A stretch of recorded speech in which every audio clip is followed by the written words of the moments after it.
Hey everyone, welcome to this first edition of AWM Insights. I am Erik Averill, and I'm joined by my co-host and the co-founder of AWM, Brandon Averill. And a big initiative for us in 2020 is all about leaning into communication. This is such a big initiative for us that we have actually hired two internal employees to be helping with us to make sure that we are continuing to add value and be in great communication with our entire community. And so really easy segue into the news to talk about this first one. Obviously, there's a lot going in the world and a lot of uneasiness if we're watching the news. And so we wanted to be proactive in our communication with you. First and foremost, we personally are all concerned from a human side of the impact of the coronavirus and the uncertainty around it. But we also know that so many of you listening in trust us to lead you through this from a financial perspective. And so Brandon, I wanted to just ask you to lean into a little bit of what is the impact of the coronavirus or this health scare when it comes to investment portfolios? Yeah, Erik, I mean, as you said, we're definitely concerned from a human level, a health level. But as we look at portfolios specifically and the stock markets around the world, the good news in all of this is this isn't the first crisis that we've run across. The world's observed many previous crises. And the one thing that we've learned is that, the stock markets, the capital markets have rewarded disciplined investors over time. One of the analogies I heard from one of our investment partners was that of a roller coaster.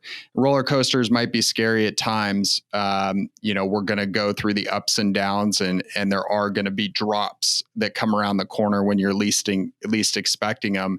And I think that's a good analogy for what we're going through right now. Is we're going through one of those drops.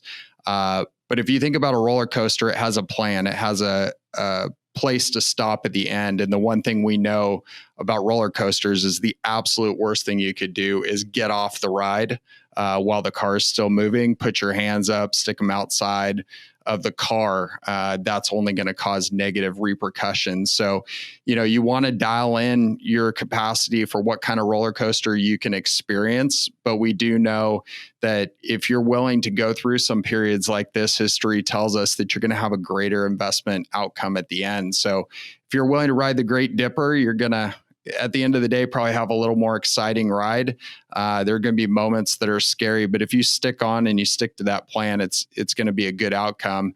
But for some investors, you're not willing to do that. So you need to take the kiddie coaster. And yeah, we're not willing to go through some of those downturns, and we're, willing to accept a little bit less of a ride. But I feel like that's a good analogy for what we're going through right now.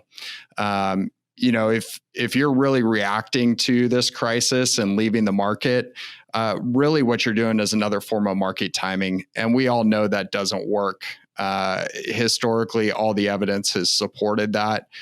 Moving in or out of the market in response to an event or trying to predict when the market is going to have a positive or negative return. There's just too many decisions that have to be made. We know that public markets are so efficient that information flows far too quickly for anybody to have a leg up on one another. So, what we're really falling back to is the plan that we've put in place for clients. Think that provides a lot of safety for everybody.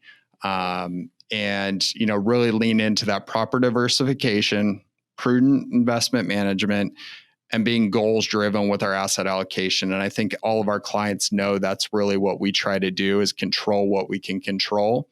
That doesn't mean doing nothing. We're in a period right now where we do see, can take advantage of these downturns slightly through some of the tax moves, specifically tax loss harvesting.